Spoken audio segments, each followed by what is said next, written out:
ng lungsod, kung saan nagtatagpo ang usok ng nasusunog na plastik at ang alingasaw ng nabubulok na tira-tirang pagkain.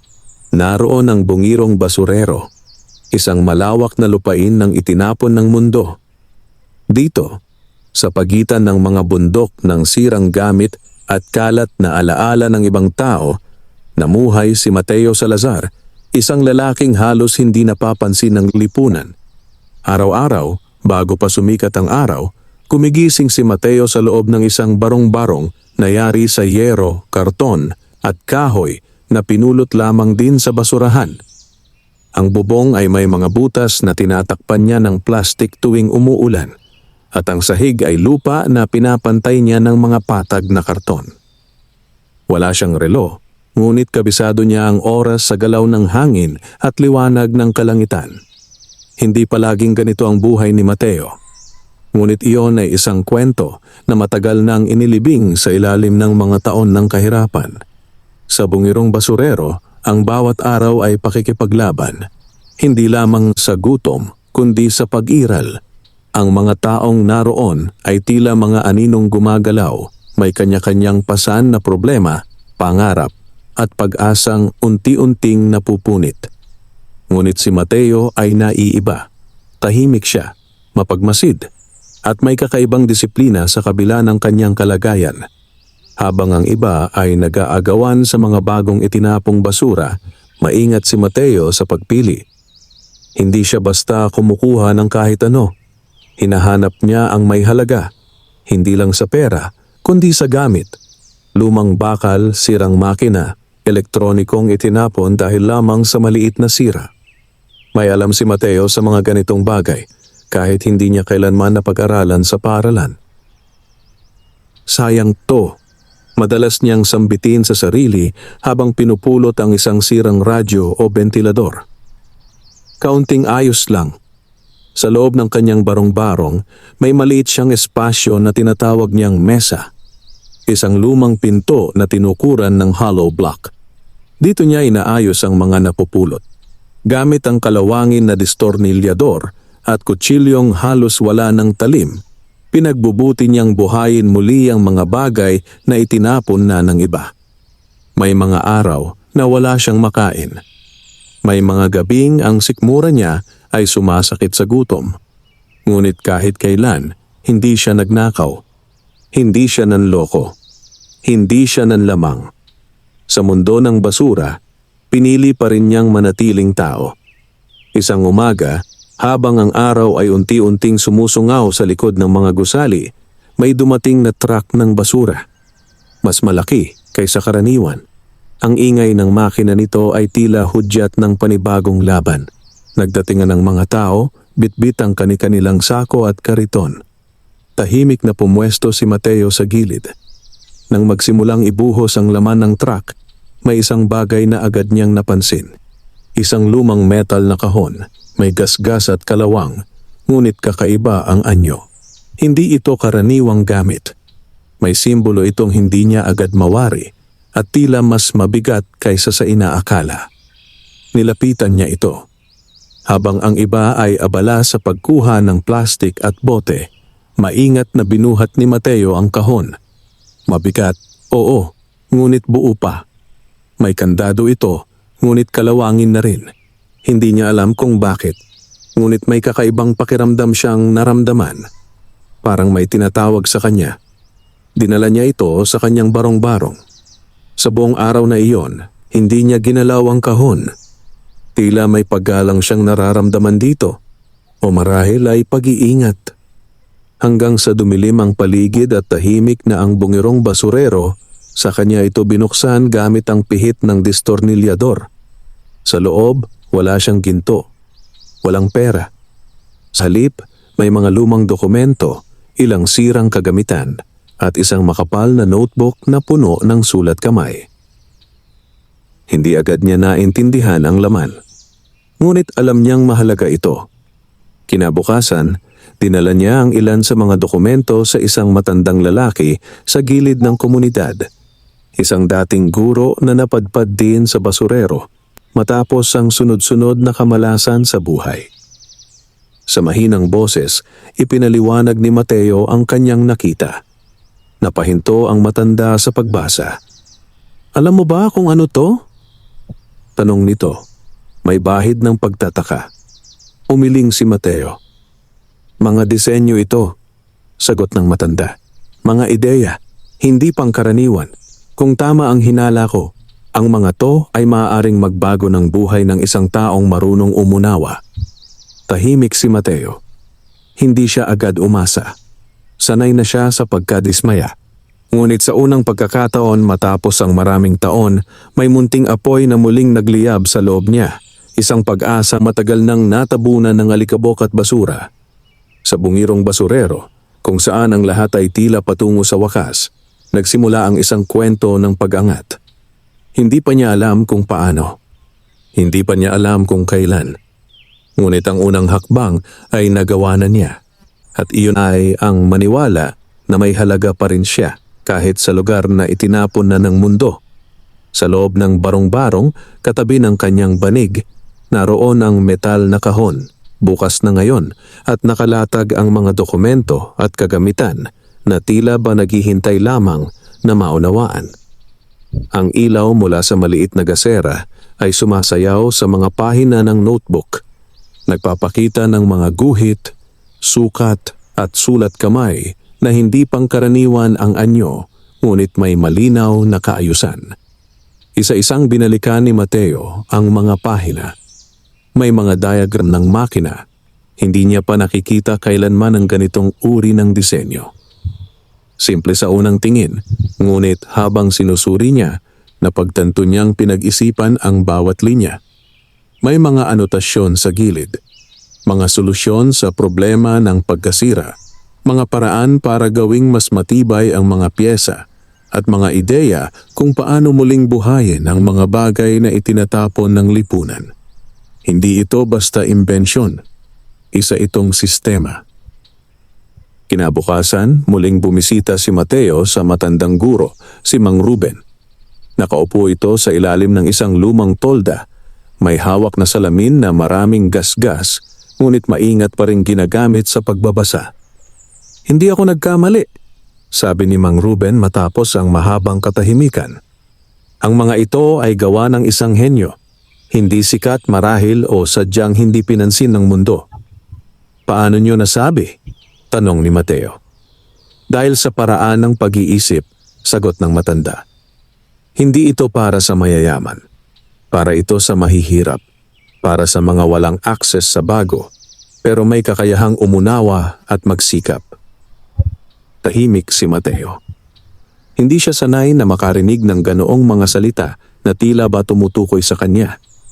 Iminungkahi ni Mang Ruben na pag-aralan nila ang notebook ng sama-sama. Tuwing hapon, pagkatapos ng pangangalakal ni Mateo ng mga napulot na bakal at bote, pumupunta siya sa tolda ng matanda. Doon, unti-unting binabasa at inuunawa ang bawat pahina. Pinag-uusapan ang mga ideya, tinatasa kung alin ang maaaring maisakatuparan gamit lamang ang mga bagay na matatagpuan sa bungirong basurero. Habang lumilipas ang mga araw, may isang disenyo ang paulit-ulit na bumabalik sa isipan ni Mateo. Isang simpleng makina para sa pagproseso ng sirang metal at plastik. Hindi malaki, hindi mahal, ngunit kayang gawing kapaki-pakinabang muli ang mga itinapon. Kung magagawa mo to, sabi ni Mang Ruben isang hapon, hindi ka naaasa sa pagbenta ng kilo-kilong basura, maaari kang lumikha. Ang salitang iyon, lumikha, ay tumimo sa puso ni Mateo. Sinimulan niya ang paggawa ng unang prototype gamit ang mga piyesang napulot lamang. Lumang gear mula sa washing machine, bakal na tubo mula sa sirang bakod, at motor na halos hindi na gumagana. Sa bawat kabiguan, may natututunan siya. Sa bawat pag-aayos, mas lalong tumitibay ang kanyang paniniwala na may saysay ang kanyang ginagawa.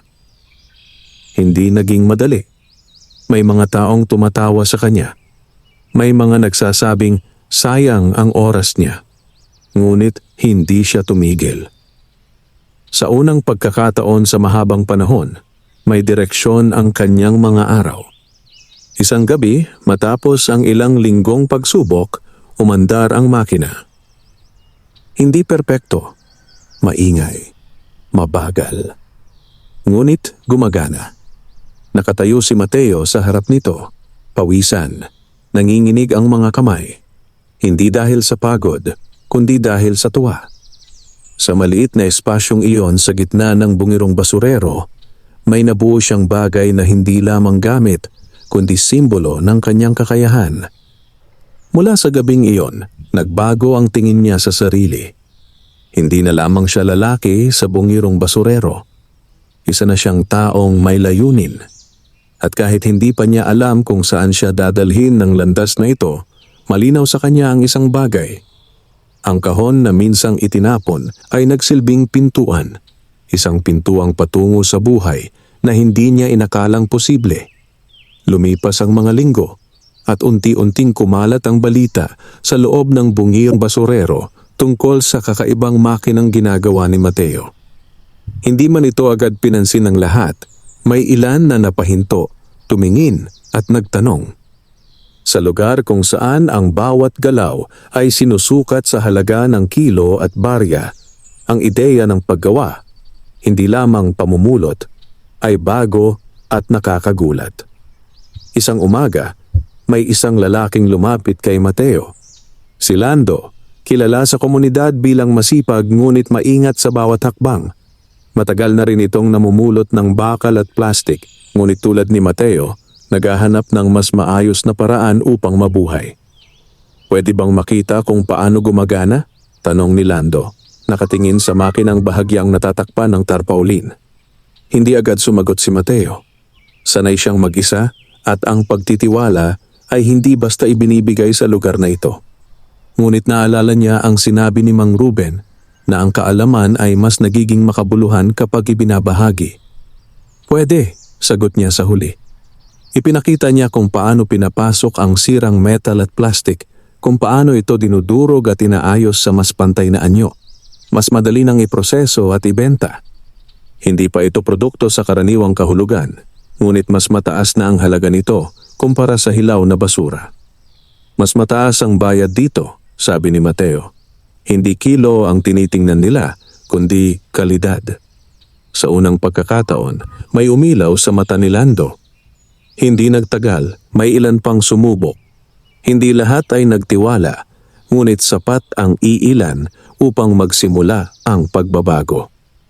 Tuwing hapon, may pila sa maliit na espasyo ni Mateo, hindi para manghingi, kundi para makipag-ugnayan. Hindi nagtagal, may dumating na maliit na negosyante mula sa labas ng komunidad, isang bumibili ng recycled materials. Nang makita nito ang output ng makina, agad nitong napansin ang kaibahan. Mas maayos ito, sabi ng lalaki. Mas mabilis kong maibebenta. Sa unang pagkakataon sa kanyang buhay, tumanggap si Mateo ng bayad na hindi lamang sapat sa isang araw. Maliit pa rin ang halaga kung tutuusin, ngunit para sa kanya, isa itong ani, bunga ng tiyaga at paniniwala. Hindi niya inubos ang pera.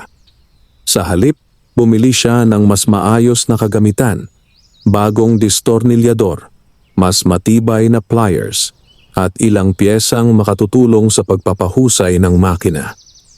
May natira ring kaunting pera para sa pagkain, simpleng kanin at ulam, ngunit may init at sapat.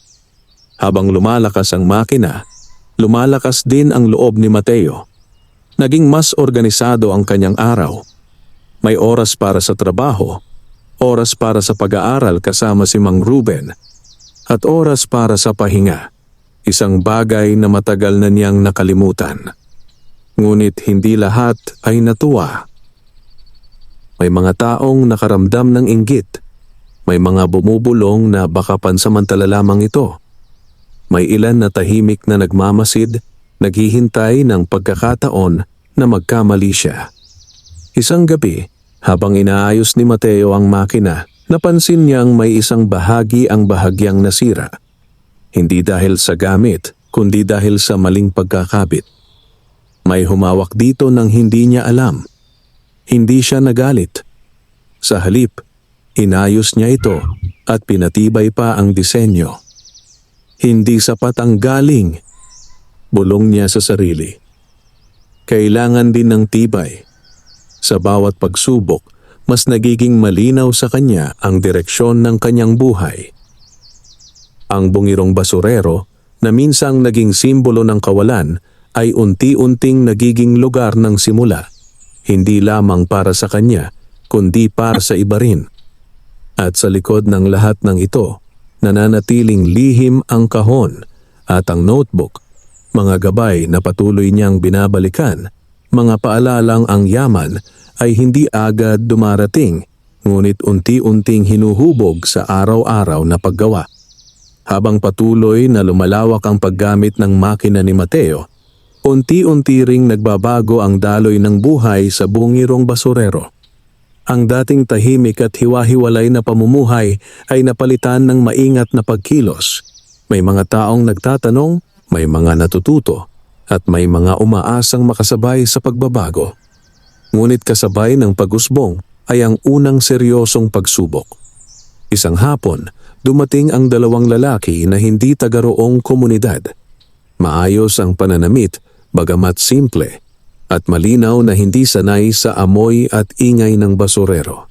Nakatingin sila sa paligid na tila sinusukat ang bawat galaw. Lumapit sila kay Mateo. "Ikaw ba ang gumagawa ng makinang yan?" Tanong ng mas matangkad sa dalawa. "Oo," mahinahong sagot ni Mateo. Nagpalitan ng tingin ang dalawang lalaki. Ipinakilala nila ang sarili bilang mga ahente ng isang maliit na kumpanya na bumibili at nagpoproseso ng recycled materials. Narinig daw nila ang tungkol sa kakaibang kalidad ng output mula sa basurero at nais nila itong makita. Ipinakita ni Mateo ang makina, ipinaliwanag ang proseso at pinayagan silang suriin ang mga nagawang material. Tahimik silang nagmasid, ngunit halata ang interes sa kanilang mga mata. "Maganda ang gawa," sabi ng isa. "Pero sayang kung dito lang ito." Inalok nila si Mateo ng kasunduan.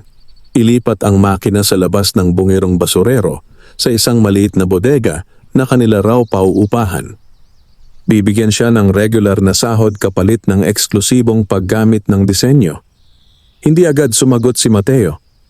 Malaki ang alok kung ikukumpara sa kanyang kinagisnan. May katiyakan, may kaayusan, ngunit may kapalit. "Kailangan bang iwan ko ang lugar na to?" tanong niya. "Hindi naman," sagot ng lalaki. "Pero ang makina ay magiging amin." Sa gabing iyon, matagal na nag-isip si Mateo. Kinausap niya si Mang Ruben na tahimik na nakinig bago magsalita. Ang kaalaman, wika ng matanda, ay parang apoy. Kapag inangkin ng iisa, madaling mamatay. Kapag ibinahagi, lumalakas. Kinabukasan, tinanggihan ni Mateo ang alok. Hindi nagalit ang mga lalaki, ngunit halatang nabigo. Bago sila umalis, binitiwan ng isa ang babala na may iba pang maaaring makakita ng halaga sa kanyang ginagawa at hindi lahat ay kasing bait ng kanilang alok. Hindi nagtagal, dumating ang problema.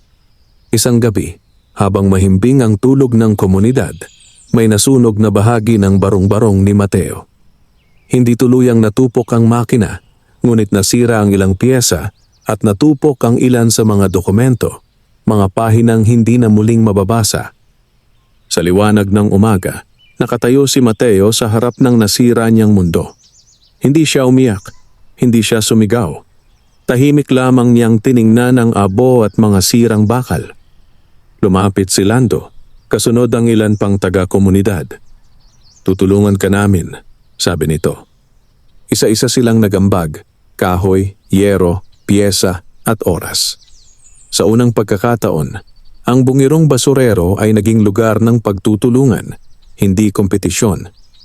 Habang muling binubuo ni Mateo ang makina, may mas mahalaga siyang natutunan. Ang tunay na lakas ng kanyang ginagawa ay hindi lamang nasa disenyo, kundi sa mga taong handang tumindig kasama niya. At sa gitna ng pagkasira, may bagong binhi na tumubo, isang mas malinaw na layunin at mas matatag na paninindigan. Mula sa abo ng nasunog na barong-barong, Muling tumindig ang maliit na mundo ni Mateo. Mas simple, mas matibay, at mas malinaw ang layunin. Hindi na lamang siya nagtrabaho para sa sarili. Sa bawat pagpitik ng tornilyo at pag-ikot ng gear, dala niya ang tiwala ng mga taong tumulong sa kanya. Ang bagong makina ay hindi eksaktong katulad ng nauna. Mas pinahusay ito ni Mateo. Inalis ang mga bahaging madaling masira at pinalitan ng mas praktikal na disenyo. Ang mga ideyang natutunan niya mula sa nasunog na notebook ay hindi na lamang nasa papel. Nasa isipan na niya ang mga ito, hinubog ng karanasan at pagkakamali. Di naglaon, nagsimula siyang magturo. Hindi formal na pagtuturo. Walang silid-aralan, walang pisara. Ngunit tuwing hapon, may ilan na pumupunta upang matutunan kung paano ayusin ang sirang makina, paano piliin ang may halaga sa basura, at paano iangat ang simpleng gawain tungo sa mas produktibong anyo. Isa sa mga natuto ay si Lina, isang inang matagal nang namumulot ng plastik kasama ang kanyang anak. Sa tulong ng makina, mas mabilis niyang natatapos ang trabaho at mas maaga siyang nakakauwi. May oras na siya ngayon upang turuan ang anak magbasa, isang bagay na dati pangarap lamang. Unti-unting may nagbabago. May mga bumibili na ngayon ng direkta sa kanila. Hindi na kailangang dumaan sa mga middleman na mababa kung magpresyo. May maliit na sistema ng paghahati ng kita. Simple, malinaw at pinagkasunduan ng lahat. Hindi ito kooperatiba sa papel. Isa itong kooperatiba sa gawa. Ngunit kasabay ng paglawak ay ang mas mabigat na hamon. Dumating ang balita na balak linisin ang bungirong basurero. May plano ang lungsod na isara ito at ilipat ang mga naninirahan sa relocation site. Malayo, walang katiyakan kung may kabuhayan. Para sa iba, ito ay pangamba. Para kay Mateo, ito ay tanong. Paano kung mawala ang lugar? Tanong ni Lando isang gabi. Tahimik si Mateo. Matagal na niyang iniisip iyon. Kung mawala ang lugar, sagot niya sa huli. Hindi dapat mawala ang ginagawa natin. Sinimulan niyang pag-isipan kung paano maililipat ang sistema. Hindi ang basurero, kundi ang ideya. Paano makapagtayo ng maliit na sentro ng pagproseso kahit saan? Paano gawing legal, organisado at katanggap-tanggap sa labas ng komunidad ang kanilang ginagawa? Sa tulong ni Mang Ruben, nagsimula silang magsulat, hindi ng disenyo kundi ng plano. Simpleng balangkas ng isang maliit na negosyo na kayang patakbuhin ng mga taong dati itinuring na wala. Habang sinusulat nila ito, hindi nila namalayan na may mga matang nakamasid muli mula sa malayo, mas seryoso, mas makapangyarihan at mas interesado kaysa dati. Sa paglawak ng pangarap, lumalaki rin ang anino ng panganib. At si Mateo, bagamat handa sa paggawa, ay unti-unting hinahamon rin ng mundo sa labas ng bunggirong basurero. Isang mundong may ibang tuntunin, ibang laro, at mas mataas na pusta. Dumating ang paanyaya sa isang sobre na walang tatak, malinis, simple, at tahimik na inabot ng isang mensahero sa bungirong basurero. Naka-address ito kay Mateo Salazar. Hindi karaniwan na makatanggap ng ganitong bagay sa lugar na iyon, kaya't agad itong umagaw ng pansin. Sa loob ng sobre ay isang imbitasyon, isang pagpupulong sa isang tanggapan sa lungsod. Walang detalyeng nakasaad kung sino ang naganyaya, ngunit malinaw ang pakay. Pag-usapan ang ginagawa nilang sistema ng pagproseso ng recycled materials. Nag-alinlangan si Mateo. Hindi siya sanay sa mga gusali, sa mga opisina, sa mga taong nagsasalita, sa wikang may kasamang pirma at dokumento. Ngunit alam niyang darating ang araw na kakailanganin niyang humakbang palabas ng bungirong basurero. Kasama si Mang Ruben, nagtungo siya sa lungsod. Ang tanggapan ay hindi marangya, ngunit maayos, malamig, tahimik at may amoy ng papel at kape. Doon nila nakilala ang tatlong tao. Isang kinatawan ng lokal na pamahalaan, isang negosyante at isang tagapayo sa industriya ng recycling. Tahimik si Mateo habang sila'y nagsasalita tungkol sa regulasyon, lisensya at potensyal ng kanyang sistema. Naririnig niya ang mga salitang dati banyaga sa kanya, ngunit unti-unti niyang nauunawaan ng diwa. Malaki ang pwedeng maging ambag nito, sabi ng kinatawan ng pamahalaan. Pero kailangang maayos ang proseso. Inalok si Mateo ng tulong, pagpaparehistro, pagsasanay at maliit na pondo. Ngunit may kondisyon. Kailangan niyang maging formal na leader at ilipat ang operasyon sa isang itinalagang lugar. Muling bumalik ang tanong sa kanyang isipan. Kanino ba talaga ito? Hindi siya agad sumagot. Humingi siya ng panahon upang mag-isip. Pagbalik sa bungirong basurero, ipinaliwanag niya ang lahat sa komunidad. May mga natuwa, may mga natakot, may mga nag-alala na baka mawala ang kanilang bahagi kapag naging formal na ang lahat. Hindi madali ang naging usapan. Sa huli, nagpasya si Mateo na tanggapin ang alok, ngunit sa sariling mga tuntunin. Iminungkahi niya ang isang modelo kung saan ang bawat kasapi ay may boses at bahagi. Hindi siya magiging amo, kundi tagapangasiwa. Muling humarap si Mateo sa mga tao sa lungsod, dala ang panukala. Hindi ito agad tinanggap, ngunit hindi rin tinanggihan. Nakita nila ang kakaibang lakas ng ideya. Isang sistemang hindi lamang naghahangad ng kita, kundi ng dignidad. Lumabas si Mateo ng tanggapan na hindi pa sigurado ang resulta. Ngunit sigurado siya sa isang bagay. Hindi na siya nag-iisa sa laban. At kahit mahirap ang daan, handa na siyang harapin ang mundo. Hindi bilang pulubi ng pagkakataon, kundi bilang taong may maiaalok. Hindi sabay dumarating ang pagbabago at katahimikan. Habang patuloy ang usapan sa pagitan ni Mateo at ng mga kinatawan ng lungsod, unti-unti ring umiigting ang tensyon sa loob ng bungirong basurero. Ang mga balitang dati pabulong lamang ay naging malinaw na usapan. May posibilidad na tuluyang maisara ang lugar at ang sistemang binuo nila ay ililipat sa labas. Para sa ilan, ito ay pag-asa. Para sa iba, ito ay banta. May mga taong nakaramdam na sila'y napag-iwanan. May ilan na naniniwalang ginagamit lamang ang pangalan ng komunidad upang makakuha ng pondo at pagkilala. Kahit walang ganitong intensyon si Mateo, ramdam niya ang bigat ng pagbabago. Isang gabi, nilapitan siya ni Lando. Hindi lahat ay handa, wika nito. May mga natatakot na baka kapag naging formal na, mawala sila. Tahimik na nakinig si Mateo. Matagal na niyang iniisip kung paano haharapin ang ganitong takot. Isang takot na hindi nalulutas ng pangako o paliwanag lamang. Kinabukasan, nagdao siya ng bukas na pagpupulong. Walang podium, walang mikropono. Sa gitna lamang ng komunidad, sa pagitan ng mga barong-barong at makina, nagsalita siya ng direkta. Hindi ko kayo iiwan, wika niya. At hindi ko kukunin ang hindi sa akin. Ipinaliwanag niya ang bawat hakbang, ang pondo, ang mga kondisyon, ang mga panganib. Walang itinago. Walang pinabango. May mga tanong na mahirap sagutin at may mga sagot na hindi niya alam. Ngunit nanatili siyang tapat. Unti-unting humupa ang ingay.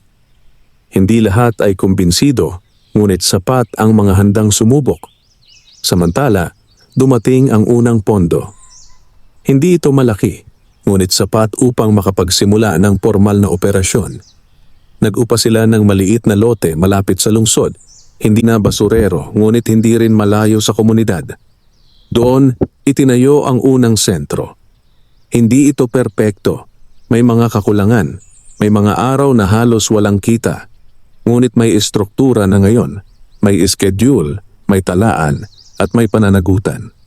Sa unang buwan ng operasyon, napansin ni Mateo ang pagbabago sa sarili. Mas kaunti ang oras niya sa mismong paggawa. Mas marami sa pakikipag-usap, pagdedesisyon, at pagharap sa problema. Ang kamay na sanay sa grasa at bakal ay natutong humawak ng papel at pluma. At hindi iyon madali. May mga gabing nagdududa siya. May mga sandaling hinahanap niya ang simpleng buhay, ang tahimik na paggawa sa barong-barong, ang malinaw na layunin ng araw-araw. Ngunit sa tuwing nakikita niya ang mga taong may mas maayos na kita, ang mga batang mas maagang nakakauwi, at ang dignidad na unti-unting bumabalik sa komunidad, alam niyang may saysay ang kanyang pinili. Ang pag-angat ay may presyo. At si Mateo ay unti-unting natutong magbayad nito, hindi sa pera, kundi sa lakas ng loob, katapatan at sakripisyo. Dumating ang unang malinaw na palatandaan ng tagumpay sa isang umagang hindi inaasahan ni Mateo. May dumating na order, hindi malaki kung tutusin, ngunit sapat upang subukin ang kakayahan ng sentrong itinayo nila. Isang kumpanyang gumagawa ng mga simpleng materyales sa konstruksyon ang humiling ng regular na supply ng naprosesong metal at plastic. Hindi ito pangako, isa itong pagsubok. Agad na nagtipon si Mateo ng mga kasapi. Ipinaliwanag niya ang detalye, oras, kalidad, dami. Walang labis na pangako, walang palusot. Kung tatanggapin nila ito, kailangang tuparin. Tinanggap nila. Sa unang linggo, nagkaproblema ang schedule. May makinang huminto, may material na kulang, at may mga kasaping nahirapan sa bagong ritmo ng trabaho. Hindi nagtaas ng boses si Mateo. Sa halip, isa-isa niyang inayos ang sistema. Inilipat ang oras, pinahusay ang daloy, at hinikayat ang pagtutulungan. Nang dumating ang takdang araw, naipasa nila ang order. Hindi perpekto, ngunit pasado sa pamantayan. Iyon ang unang pagkakataon na may pumasok na malaking halaga ng kita na malinaw ang hatian. May talaan, may pirma, may resibo. Para sa ilan, iyon ang unang beses na nakahawak sila ng perang hindi bunga ng pagtitiyaga lamang, kundi ng organisadong paggawa. May mga ngiti, may mga luha, may katahimikang puno ng paghinga ng pag-asa. Sa mga sumunod na linggo, dumami ang interes. May mga bumisita upang magmasid. May nagtanong kung maaari ring magtayo ng katulad na sistema sa ibang lugar. Si Mateo ay naging maingat. Hindi siya nagmadali. Natutunan na niya ang aral ng biglaang paglawak. Kasabay ng tagumpay, dumating ang mas mabigat na hamon. May panukalang bumili ng buong operasyon. Isang halagang kaya baguhin ang buhay ni Mateo sa isang pirma. Sariling bahay. Seguridad. Katahimikan. Ngunit kapalit nito ang pagbuwag sa kolektibong sistema. Hindi agad sumagot si Mateo. Hindi dahil sa pag-aalinlangan sa halaga, kundi dahil sa bigat ng magiging epekto. Sa gabing iyon, naglakad siya mag-isa sa paligid ng sentro. Naalala niya ang bungirong basurero, ang simula ng lahat. Sa huli, tinanggihan niya ang alok. Hindi lahat ay natuwa sa kanyang desisyon. May ilan na nagsabing sayang ang pagkakataon. May ilan na nagsabing masyado siyang idealista. Ngunit may mas marami ang nakaunawa na ang tunay na tagumpay ay hindi lamang nasusukat sa perang hawak, kundi sa sistemang kayang tumayo kahit wala ang nagpasimula. Sa araw na iyon, napagtanto ni Mateo na ang kanyang pagyaman ay hindi na lamang personal. Ito ay naging kolektibo, isang anyo ng yaman na mas mabagal dumating, ngunit mas matibay kapag dumating na. At sa katahimikan ng gabing iyon, malinaw sa kanya, ang susunod na hamon ay hindi na kung paano kikita, kundi kung paano mananatiling tapat sa pinagmulan habang patuloy na umaangat. Habang patuloy na tumitibay ang operasyon, unti-unting nakilala ang pangalan ni Mateo sa labas ng komunidad. Hindi bilang individual na yumaman, kundi bilang mukha ng isang sistemang nagbigay boses sa mga taong matagal nang hindi naririnig. Kasabay ng pagkilala ay ang pagdating ng mga imbitasyon, mga pulong, mga panayam, at mga paanyayang magsalita tungkol sa kanilang karanasan. Hindi hinanap ni Mateo ang atensyon, ngunit hindi na rin niya ito maiiwasan. Sa unang pagkakataon na nagsalita siya sa harap ng mas malaking grupo, nanginginig ang kanyang mga kamay. Hindi dahil sa takot sa tao, kundi dahil sa bigat ng responsibilidad. Alam niyang ang bawat salitang bibitawan niya ay maaaring magbukas ng pinto o magsara nito. Hindi siya gumamit ng magagandang salita. Ikinuwento niya ang bungirong basurero, ang gutom, ang makina, ang tulong ng komunidad. Walang dinagdag, walang binawas. At sa pagiging tapat, doon siya pinakinggan. May mga lumapit na nais tumulong, mga profesional, mga voluntaryo, at ilang institusyong may pondo. Ngunit kasama ng tulong ay ang masusing pagsusuri. May mga nagtanong tungkol sa pamamalakad, sa transparency, at sa pangmatagalang plano. Tinanggap ni Mateo ang mga tanong. Hindi siya nagkunwaring alam ang lahat. Sa halip, hinanap niya ang mga taong mas may alam, mga accountant, legal advisor, at tagapayo sa organisasyon. Sa unang pagkakataon, may formal na balangkas ang kanilang ginagawa. Hindi lahat ng pagbabago ay madaling tanggapin. May mga kasapi ang nahirapan sa mga bagong patakaran, oras ng pasok, talaan ng kita, at responsibilidad. May ilan ang umalis, may ilan ang nagalit, ngunit nanatili ang mga handang magbago. Sa gitna ng lahat ng ito, ramdam ni Mateo ang pagod. Isang uri ng pagod na hindi nadadaan sa pahinga. Minsan, napapaisip siya kung hanggang saan niya kayang dalhin ang bigat ng pangalang unti-unting ibinibigay sa kanya. Isang gabi, kinausap siya ni Mang Ruben.